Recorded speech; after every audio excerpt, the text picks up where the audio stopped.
Hey, you're back with the Get Out Deck Guy podcast. I'm the old Get Out Deck Guy, Steve Rode. And as always, is the new Get Out Deck Guy. He's right here with me. Damon Day. Say hello, Damon. I'm actually across the country, but virtually we are together. That's true. I mean, these days, everything's virtual anyway, right? When was the last time that, we actually sat down did we ever record a podcast side by side? I was there last year. Did we record a podcast? No, I don't think we did. I don't think we did either. So Next time I come out, we should do that. Yeah. You know what we should do is go to a coffee shop and I'll sit on one side and you sit on the other. And we'll phone it in together. Respective laptops. Yeah. Well, then you might start getting, that feedback that you get when the two cell phones are too close together. Yeah. I was out at Steve's house about a year ago out on the East Coast because he was helping me get cranking on the Amazon sales, Amazon FBA. Yeah. It's entirely mind-numbing crap, let me tell you. Well, today we're going to be talking about two things. One is very immediate. We're going to talk about stocks and the stock market. Sky is falling. Yeah, it's another fear thing, right? Because with debt, we deal with fear all the time. And the second thing we're going to talk about is shocker of all shockers. It is surprising that people get crappy bad advice when they follow stuff on social media. And in particular, we're going to be talking about something that people have been saying about debt collectors, which is just wrong. Shocker of all shockers. I call that a shockaroony. Yeah, it's the mother of all shockers. Shockaroony. All right, so the stock market, again, another day of falling off a cliff. We don't even need to really get into why that's happening. The stock market is dropping like crazy, and people are worried about all the value that they see that they're, I'm doing air quotes, losing. But every time we go through one of these corrections, I always see people make the exact same mistake, which is, number one, you see, I knew I never should have invested in the stock market. This is why I don't do it. Mm-hmm. And number two, oh, it's dropping fast. I better cash everything out right now, which is generally the lowest point. Yeah. So, one thing that I keep saying to people in these past 4 days is the value of your portfolio and your 401k and your IRA and everything else is dropping. That is true. However, if you don't sell, you don't experience that loss, right? Because it will rebound. Yeah. Well, speaking of rebounding, I mean, I woke up this morning and of course I had to check. It's like watching this, train wreck, right? It's like everybody's freaking out. It's like, what's the latest news? So I woke up and of course I'm on the West Coast. So I'm not exactly waking up when the market's, just opening. But I look and it was the Dow itself was down like another 1,000. What did I say this morning? The stock market has become the boat. Yeah, bust out another 1,000. Boat, BOAT. That's what my dad for. Always used to ask me every day, how's the market doing? And I would tell him the same thing every day. Dad, it goes down and it goes up. But here's the thing, to your point. So I woke up, I was like, bang, that's a boat. Bust out another 1,000 down. And now, right before we recorded this podcast, it's just about noon on the West Coast here. Yeah. And it's already rebounded and gained back most of the, early morning losses or over the weekend losses. And it's only down, it's still down 283, but it's not down 1,000. It's like recovered 3/4 of what it was down this morning. Yeah. Already. I mean, there's no way to guarantee, what's going to happen. But the thing that's so interesting about the stock market is, how we always say that debt is nothing but math wrapped in emotion. And the stock market, you can have all sorts of PhDs, intelligent guys, computers, and everything else. But a lot of it is just math wrapped in emotion. It's people making impulsive, emotional decisions about, should I sell now or should I buy? So there's just absolutely no way to predict that. But Damon, you know these numbers, but I want to give them to people.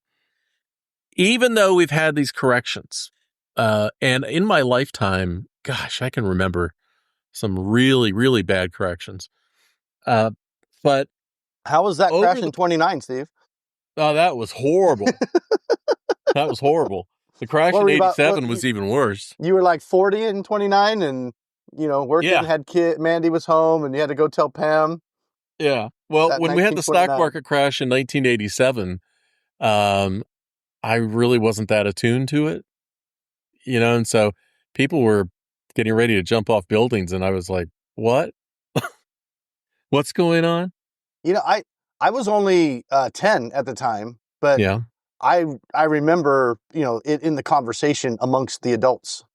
Yeah. October 87. Yeah. So let's go over the stock market performance, understanding that there are going to be highs and lows during the time period. Over the past 10 years, the average annual return has been 11%. Over 20 years, it's almost 9, 30 years, 9, 40 years, almost 10%.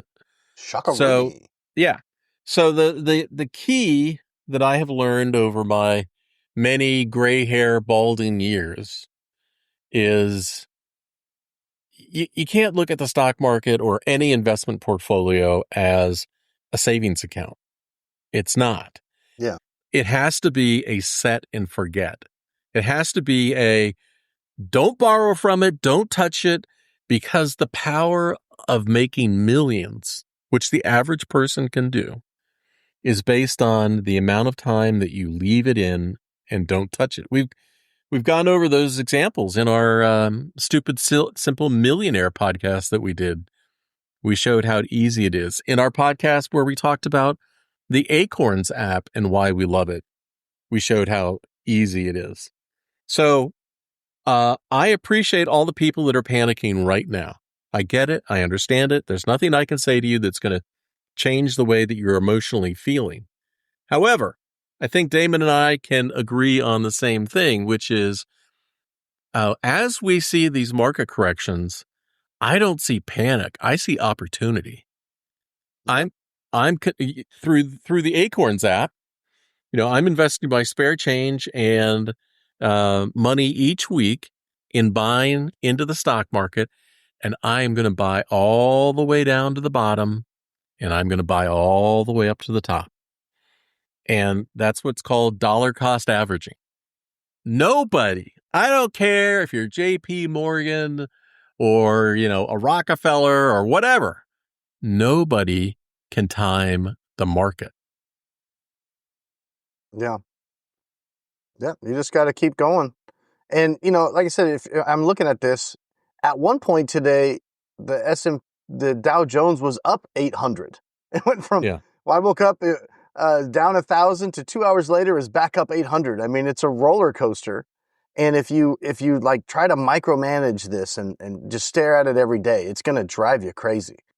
Yeah, you can't. And this is why day traders, which is just an addiction to gambling. Gambling. Yeah. Yeah. This is why a lot of them just never work out, because they're treating it so emotional. They're trying to get their next dopamine hit of a return, and they end up just losing. Now, there are Yeah. all sorts of things that go into what makes a stock valuable or not, like, concern about gross domestic product growth. We hear that GDP or inflation or interest rates or all the other stuff. But there is, I really appreciate on the CNN website in their business section, right at the top of the page, I should have had this pulled up. They have a stock market index that's there, which is based on what I think is the absolute truth, which is, if I go to business here, um, yeah, here we go. Right at the top of their page, they have the fear and greed index. Yeah. They're talking about. And, when it comes to weeding out all the numbers and all the P&E ratios and all that stuff and factoring in the human element, the psychology and sentiment, I think this is the most accurate thing possible. We're in extreme fear at the moment. Yeah. I mean, the far left is the most extreme fear, and 0 is like the most fear. Basically, if Smokey the Bear was standing next to this graph, we'd It'd be be on fire. we'd be on fire right now. Yeah. It's pegged all the way over. It's So extreme danger today. yeah. So it goes from 0 to 100, with 100 being extreme greed, right? And today we're at 4. We're not greedy. We're all puckering. Yeah. Yeah. Now, who this impacts the most are people who are in retirement and relying on their stocks to help fund their daily lives. But But they if you're shouldn't be in invested, aggressive stocks if they're in retirement. no. I mean, this is another company that we have both talked about is Betterment, which is an investment company. And there are other, money market funds that do what I'm about to say as well. But they balance your portfolio based on how close to retirement you're getting. And they start moving more of your stocks into, you know, treasury notes or cash or something that is not going to be market influenced. And if you're retired and you're just going aggressive on the market, you better be prepared for there to be big swings. Yeah. And I understand. I mean, because there's a lot of people that, got to the retirement age and didn't have enough Right. and kind of stayed aggressive because we've been kind of in this boom period for a while. And they're thinking, if I could just, keep that growing for a couple more years. Right. Right. I And understand. it's been growing at 10%, 15%, 20%.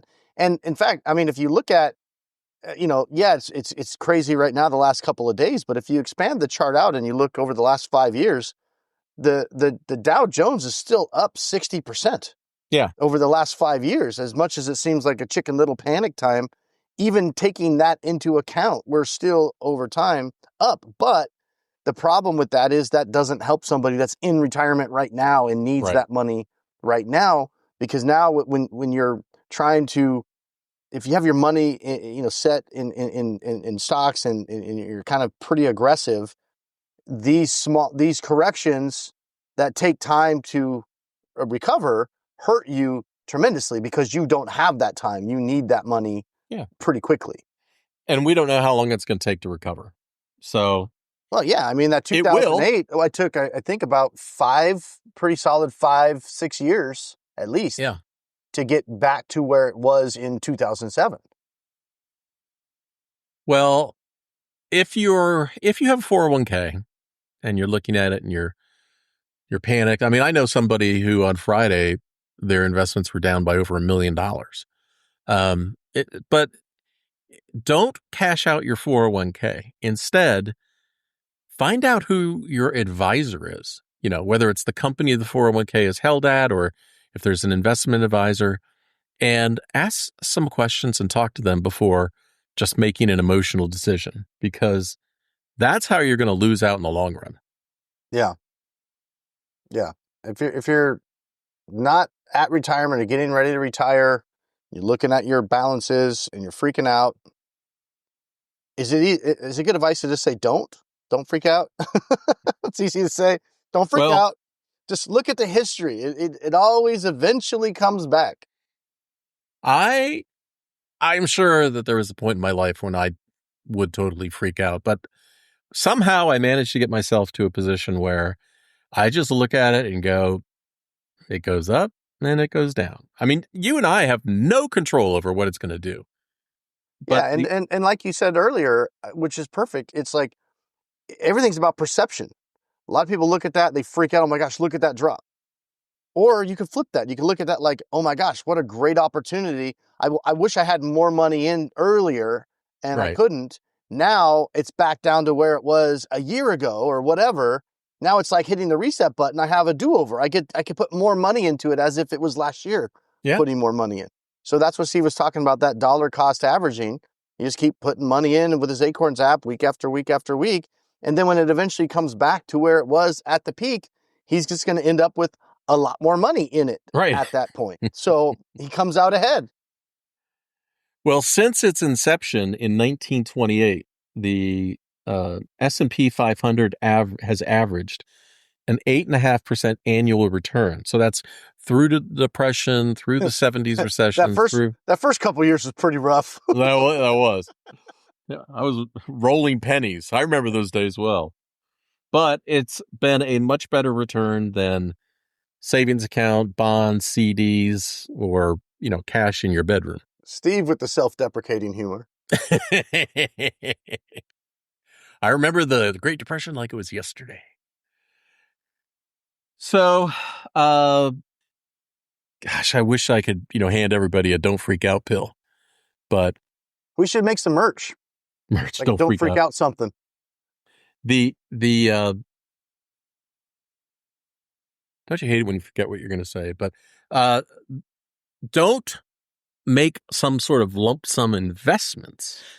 Like if you think this is the bottom and I'm going to put all I've got into it, don't do that. When we talk about dollar cost averaging, it means making the same amount of investment on a regular basis. You want to put $5 a week extra through the Acorns app and into the market, and you just want to set that up on an automatic drip, that's fine. You want to do 20 a week? Fine. Whatever you can do and you can consistently stick with, just do it on a regular basis. And don't even worry what the market's doing. It goes up and it goes down. That's what you should put on a t-shirt. That's what she said. Great. Ah. All right. All right. Let's talk about it's funny, you and I were on the phone earlier talking about the stupid advice that people get on social media when it comes to their debt. We were. And yeah, you were talking about the repo, Oh, yeah. you know. But here's another thing that I woke up this morning and wrote about on getoutofdebt.org. Because this rumor keeps going around on social media that if you send a letter to the debt collector. Shifting gears now. We're Yeah. moving from the stock market to debt. Debt. If you send a letter to the debt collector and you say, I've heard that if I send a letter to the debt collector and ask them to validate my debt and they don't respond in 30 days, that means my debt goes away. Which I like to call wrong. Yeah. So there are a couple 30-day time periods that get people confused, but if you send a letter to the debt collector, they have 30 days to validate it, and if they don't, they have to stop collecting on the debt. And here's the giant asterisk, until they do validate it. So it doesn't mean your debt goes away. They might stop collecting just because they're waiting for the information or trying to get it from their client or whatever. But they can come back later and say, here's the validation, and we're going to go right back to it. In fact, we're just going to go ahead and sue you now. Well, so what? I was just going to say, there's so much BS information online, and a lot of it gets people in a lot of trouble. It makes them make bad decisions because they think, oh, well, this is this and this is that. Yeah. But when it comes to that validation stuff, the reality is they don't even have to stop collecting. Now, they're supposed to if they don't, quote unquote, validate it. But most collectors are probably just going to ignore that. Or then you get into the argument, a lot of these guys online like to argue, the definition of validation. Yeah. And then you really start getting into the weeds because the debt collector is going to say, okay, validation is, here is the original creditor and here's how much you owed. Maybe they'll send you a statement or something like that. And they're going to say, boom, it's valid.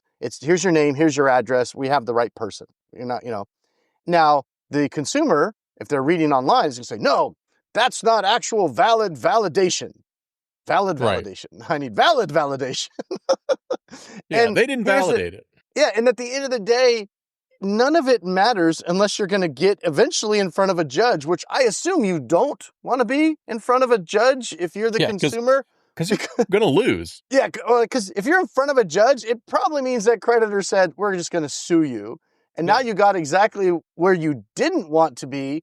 And now good luck to you in court improper, essentially representing yourself very likely, trying to argue to the judge that, oh, well, I sent this special letter and they didn't respond properly. My definition of proper validation is this. And you're going to lose that. The judge is going to say, forget about it. You're in the middle of a lawsuit now. and you're probably going to end up with a judgment. So be careful where you get your advice on how to deal with debts that you can't afford to pay back. If you're getting advice from a TikTok debt coach, you're in TikTok trouble. debt coach. TikTok debt coach. Because people will send the validation letter and they won't hear back. And then when they do hear back and they start collecting again, or they get a notice of a court date or something like that, and they dig their heels in and say, the TikTok debt coach said they blew past the 30-day deadline. Well, they're wrong. It I mean, doesn't matter. it doesn't matter. A collector's not going to go, ooh, they asked for validation. Let's go after somebody else. Right. Now you could get lucky and it could get lost in the shuffle. That happens. And that happens whether you send special beanstalk letters or not.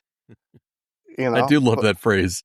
Special beanstalk magic letter. beanstalk letters. Yeah. Yeah. But the bottom line is most of the information online is BS or is misapplied information. And you can really get yourself in trouble trying to take on a debt collector or a creditor armed with information that you read online. So just be careful when you're out there.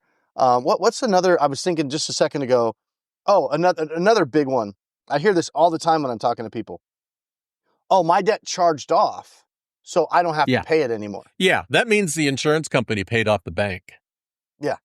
No, I hear that all the time. Oh, no, they charged it off, so they can't collect. Right. No. Really, the funny thing is that a charge-off is an accounting reporting function. Yeah. That's it. It's just a GAAP requirement. Right. They have to report it as a non-performing asset. Principles. Yeah. Yeah, and it really has nothing to do with the consumer other than the charge-off tends to coincide, not all cases, but it tends to coincide when the bank will start making different decisions, deciding to potentially send your account out to third-party collections, potentially deciding to sell your account to a third party. But the charge-off itself does not in any way, shape, or form change your liability on that account.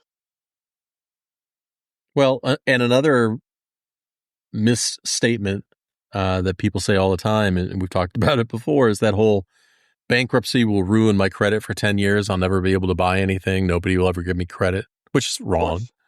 I was having a discussion with somebody this morning. They were trying to tell me that spending 10 years repaying my debt instead of they wanted to repay their debt for the next 10 years instead of dealing with it now and then getting back to saving and building money, building wealth. That was a better thing to do. You might feel that's emotionally a better thing to do, and you might have heard that on one of those TikTok debt coaches. Well, and for that individual, I've learned over the years. I'm not quite as old as you, Steve, but I have learned things over the years. And somebody wants to do it, that's fine. Yeah, it's not always 100% about the numbers, right? I could look at the numbers and I can say, here's why this makes more sense. But at the end of the day, I always tell my clients, look, it's not my decision to make. My job is to help you think through those options so you can decide what's best for you, because this is your money. It's your credit. It's your retirement. It's not mine. So ultimately, it's your decision. My job is to help guide you. And whatever decision you ultimately make, that's you. I've succeeded if you're confident in that decision and you've researched all the other options and you've decided that choice is best for you, even if that means paying the debt off for the next 10 years versus filing a bankruptcy or something like that. Yeah. Just because the numbers say different, that doesn't mean that's not the right choice for that individual. We might disagree, but hey, people disagree on stuff all the time. Yeah, I mean, you do you, right? So you do you, boo. Anytime that comes up, I always have this mental picture in my head of somebody standing there with a nail and a hammer. And I'm just thinking to myself, I swear to you, man, if you drive that nail through your foot, it's going to hurt, but you do you. Yeah. Be- No, uh, I've had plenty of clients where, we've gone over the numbers and a bankruptcy made more sense, or a yeah. settlement just from a financial standpoint based on where they're at in life and what the retirement was looking like. And I could argue the numbers, 6 ways from Tuesday or whatever, but Hmm. they, felt like they really wanted to pay the debt back in a more traditional way, regardless of, what the consequences were in the future or whatever. So oftentimes what we'll do in situations like that is we'll set up a strategy and a plan to start to do that and say, you know what, let's give this, if you really want to do it, okay, here's the best way we can do it based on what you want to do. Here's our best way out. Hmm. And then we'll say, let's try this for 6 months, or Yeah. let's try this for 12 months because this is what you want to do. And then we can reevaluate, right? Maybe I'm completely wrong and you just crush it, and you're going to be ahead of schedule. Right. Or maybe I'm right, and 6 months down the road, we're no better off, or maybe even a little bit more worse off, right? But at some point, they may, they may decide, hey, I gave it the old college try. I did everything I could think to do, and I'm just here spinning my wheels. And I really didn't want to go down this other path, but I now see that maybe it's going to make more sense. So there's no rule that says if you start down one path, you can't pause 6 months down the road or 12 Right. months down the road and change your mind and realize, well, maybe I need to go a different direction. So it's not about what's right and what's wrong. It's about what's right for the client and making sure they understand whatever they choose. It's got to it's got to be comfortable for them. It's got to be And they got to something live that with it. they're Yeah. okay with. Yeah, exactly. You do, you boo. And there's You no do, you judgment. boo. There's no judgment. My job is to help them with whatever they want to do, come up with that best strategy. I'm going to impart my opinion, of course. But we do that quite a bit. If a client wants to do something that the numbers really say probably won't work, Right. okay, let's try it out then. Let's try it out for 3 months. Try it out for 6 months. Let's see how it really plays out in real life. I'll hold the nail for you while you drive it through your foot. Yeah. How did we get onto this from debt validation after 30 days? We I'm like, wait a minute. Well, it's kind of connected with people making emotional decisions. The whole podcast has been dealing about making emotional decisions that end up with a less than desirable outcome. Yeah. All right. Well, seems like we're So, close to 30 minutes and we ran out of stuff to say. So, well, don't panic about the stock market. Easy to say, but listen to what we had to say. Go research it for yourself. As everything else, yeah, there used to be a guy who sold men's clothes, and his name was Cy Sims. And Cy's motto was, "An educated consumer is the best customer." Because he said, an educated person recognizes that what I'm selling here is quality. yeah. And it's the same thing with the debt. An educated person will make the best decisions.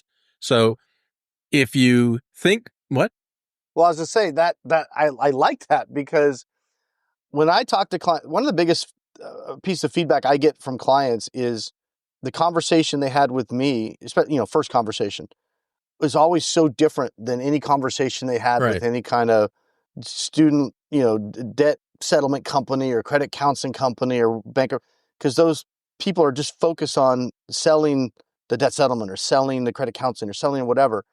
And they're trying to just blow blow over that client and get them to just agree to whatever they're trying to sell them and sign up right away. Right. And my conversation is always about, well, tell me what's going on. Let's figure it out. Here's a couple options to go think about, go research this, go look at that, give me a shout back next week after you've done this, this, and this. And so it's so true, because when you have something that's like, I know I'm really good at what I do. I don't have to Mm-hmm. hard sell somebody on, you might want me to help you. When I have a conversation with somebody, they want me to help them. They realize just by, okay, this guy knows what he's talking about, Right. and I can have a Right. real conversation, and that's more than I've gotten from anybody else. When you call these debt settlement companies, they just try to they don't want you to spend 2 seconds thinking about it. They don't want you to go look at anything. They don't want you to consider anything else. They just want you to sign up right now. It's a one-time offer. You got to do it right away. And then they get on the phone with me and I'm like, take as much time as you want. You'll be back. Yeah. Well, it's such a stark difference because I've done secret shopper calls in the past with debt relief companies, and they want to tell me about how magic their solution is. And I'll just start out with one question, like, hey, tell me where your physical office is located. And they won't answer it. It's not on the script. They don't know what to say. Well, are you talking about the telemarketing call center? Are you talking about the back-end servicing company? Are you talking about where the CEO's hiding out? What address are you asking for here? Yeah. So funny. Most of those offices are all virtual mailbox places. Anyway, okay, we digress. So, hey, be sure to subscribe to the podcast. Tomorrow, Damon has, I forgot the topic already, but Damon is doing a podcast tomorrow. And making money. So that's right. Side hustle, making money. Yes. I was supposed to do it last week, but I got some kind of cold or sickness or whatever. I'm still kind of getting over it, but I'm over it enough to be able to record it. And hey, as we were talking, the Dow has dropped another 300 points just during the recording of this podcast. Time to freak out. On that note, I will see you. Peace. Got a money question keeping you up at night?